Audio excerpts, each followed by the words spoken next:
Halo, Assalamualaikum warahmatullahi wabarakatuh. Selamat datang di channel Hera Aira.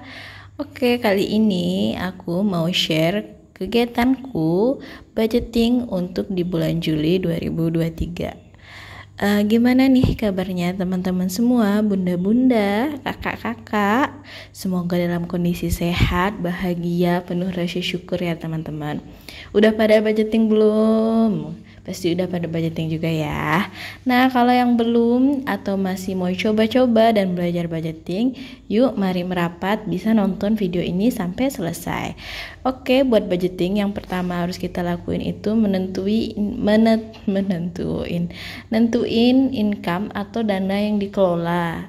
Nah, income yang masuk itu nggak semuanya harus dipegang sama si pengelola keuangan. Dalam hal ini aku istri ya yang mengelola keuangan.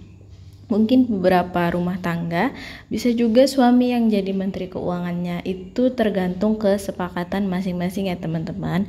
Nah, untuk melakukan pengelolaan keuangan, yang pertama harus kita lakuin itu menyisihkan uang untuk hal yang paling penting, yaitu kewajiban dulu dong teman-teman.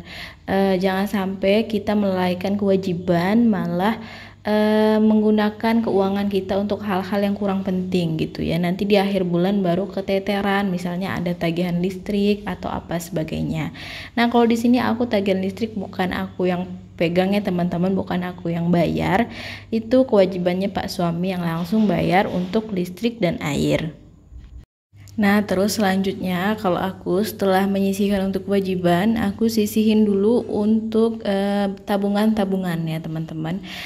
Kalau aku itu tabungannya dibagi dua, yaitu jangka pendek dan jangka panjang. Jangka pendek itu yang bakal dipakai dalam hitungan bulan. Jadi misalnya kayak gas, karena gasnya itu nggak langsung habis dalam waktu 1 bulan, jadi aku sisihin dulu uangnya. Gitu juga untuk perawatan kendaraan bermotor. Nah, selanjutnya juga kalau jangka panjang itu kayak buat tabungan pendidikan. Nah, kalau kayak impian dan lain-lain itu aku memang gak masukin ke sinking fund yang aku bikin di budgeting ini ya teman-teman. Jadi kayak itu udah disisihin di awal dari gaji gitu ya, dari gaji aku ataupun gaji Pak suami. Aku menyisihkan, Pak suami juga menyisihkan. Oleh karena itu di budgeting ini kita itu gak menggunakan seluruh gaji kita untuk kehidupan sehari-hari, tapi udah disisihin sebelumnya. Nah, selanjutnya yaitu baru kebutuhan harian. Kebutuhan harian itu teman-teman bisa list dulu nih kalau yang baru mau mulai budgeting. Pastinya biasanya kita perlu belanja bulanan, atau kalau mau pakai belanja mingguan semua juga bisa. Jadi misalnya belanja mingguan itu udah include untuk lauk pauk dan juga udah include untuk kebutuhan, misalnya kebutuhan mandi gitu ya, atau misalnya include juga udah beras, sabun mandi, dan lain sebagainya lah gitu ya, peralatan bersih-bersih. Selanjutnya terus kayak buat diri aku pribadi, jadi kayak buat kuota bensin itu aku anggarin untuk aku pribadi ya teman-teman, karena Pak suami megang uang sendiri dan beliau mengatur urusan yang kayak begituan itu pribadinya sendiri juga ya. Jadi nggak aku yang plot-plotin gitu uangnya, beliau bisa ngeplotin dan ngurus uangnya sendiri.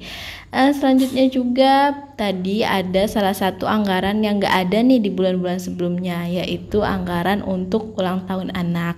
Nah, di sini untuk ulang tahun anak aku nggak bikin perayaan yang gimana ya, kan di situ juga budgetnya hanya 200 ribuan, tapi aku hanya pingin bikinin dia cake gitu ya, pengen bikinin anak aku cake.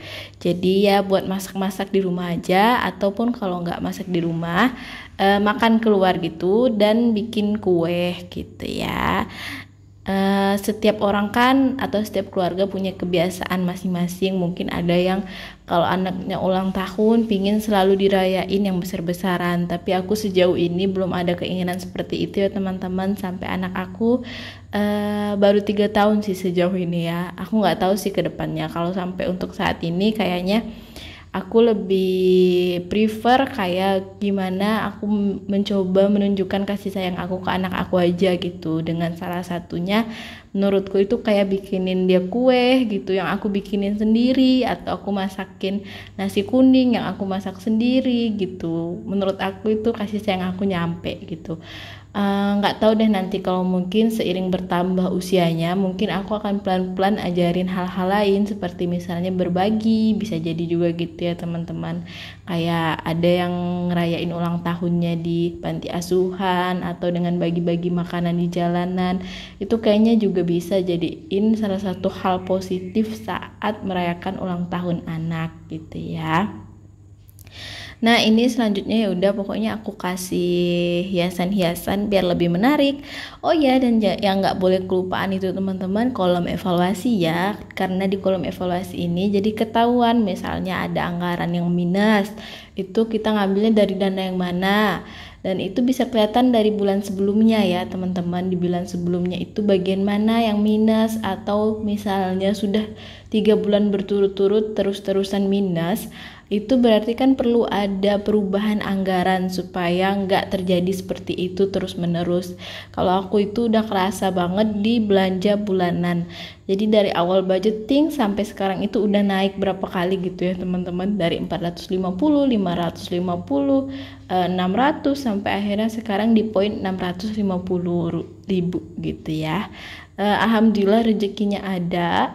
Dan ya namanya kebutuhan gitu ya, nggak bisa kita paksain gitu. Kalau misalnya tetap mau pakai anggaran yang segitu-segitu aja, ujung-ujungnya kan nggak cukup karena harga-harga terus-menerus naik. Itu makanya penting selalu melakukan evaluasi. Semoga dari video ini ada manfaat yang teman-teman bisa ambil. Ingat ya teman-teman, evaluasi atau penerapan budgeting itu disesuaikan lagi dengan kebutuhan masing-masing. Oke, lihat caranya bukan nominalnya. Semoga bermanfaat. See you in the next video. Bye bye.